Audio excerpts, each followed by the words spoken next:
और यही बात सुप्रीम कोर्ट जब भी इस प्रकार के प्रकरण आते हैं उसमें इनको लताड़ पड़ती है, उनके द्वारा लताड़ा जाता है कि आप कोई इसी प्रकरण को देख लीजिए, 2021-22 का लीकर के जांच कर रहे हैं, 2021 से कर रहे हैं, है ना, और आज 4 साल हो गया, आज तक के ये लोग ट्रायल शुरू नहीं किए हैं, मतलब फाइनल रिपोर्ट सबमिट नहीं कर पाए हैं, अभी तक जांच ही चल रही है।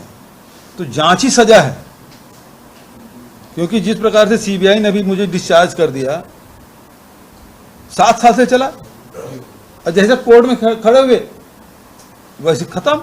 नहीं तो इसके पहले ईडी सीडी की सरकार, ईडी सीडी की सरकार यही बोलते थे, अब सीडी कहना भूल गए, उनकी बोलती बंद हो गई। अब इस प्रकरण में भी आप कहते हैं 2100 करोड़ का है। अभी मेरे पास राम कुमार यादव ने प्रश्न किया था कि भैया आप 2100 करोड़ के कहते हो, है ना, और जितने लोग जेल में बंद हैं लीकर वाले मामले में, वो पूरे चल अचल पैतृक संपत्ति मिला के 2019 के पहले जितनी संपत्ति सबको मिला के 200 करोड़ नहीं होता, 1900 करोड़ कहाँ है? तो अब ईडी जो चालान प्रस्तुत की है उसमें 264 करोड़ बताया कि ये होलोग्राम का है, और अभी जो उत्तर आया है वो कॉपी मैं आपको दे देता हूं, उस उत्तर में स्पष्ट रूप से कहा है कि इस प्रकार से कोई घटना ही नहीं घटी।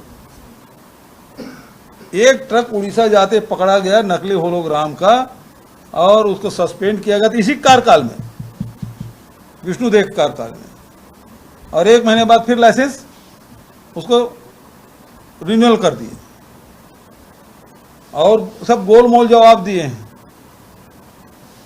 तो एक तरफ राज्य सरकार बोलती है कि कोई प्रकरण नहीं, और ईडी कहती है प्रकरण है।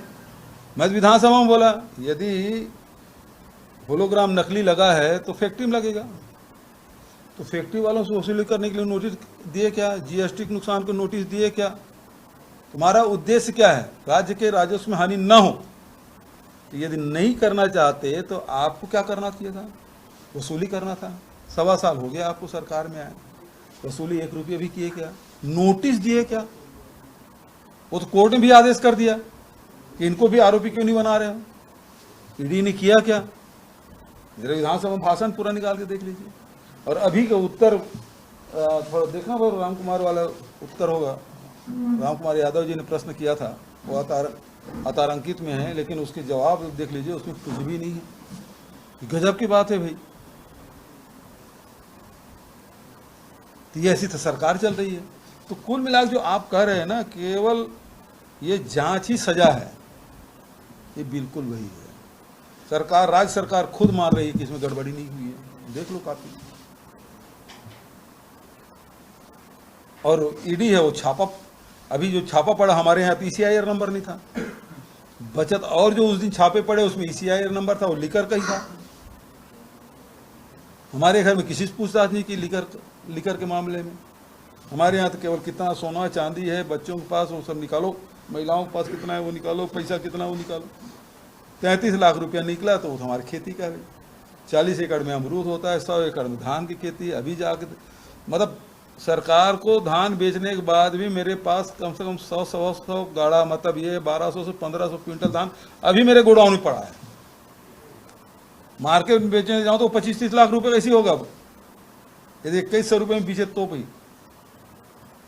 धान अभी पड़ा है घर में, और खेत में अभी भी धान लगा हुआ है, मक्का लगा है, सरसों लगा हुआ है।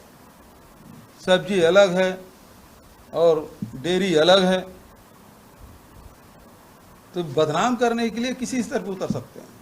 और ये जमीन कोई खरीदी हुई जमीन नहीं है, ये तो पैतृक दादा परदादा के समय की जमीन चली आई। भिलाई स्टील प्लांट में हमारे सैकड़ों एकड़ जमीन निकल गई थी, उसके नाम से भिलाई स्टील प्लांट, हमारे गांव के नाम से भिलाई स्टील प्लांट है। सैकड़ों एकड़ जमीन निकला है वहां भिलाई स्टील प्लांट में। और रमन सिंह मेरा घर नपवा रहे थे। जिस व्यक्ति का सैकड़ों एकड़ जमीन राष्ट्र के निर्माण में, जिस परिवार ने राष्ट्र निर्माण में जमीन कौड़ी के मोल वहां उस समय दे दिए थे, है ना, और आज हमको 8,000 स्क्वायर फीट की जांच पे जांच कर रहा था। ऐसी ये केवल बदनाम करने के लिए।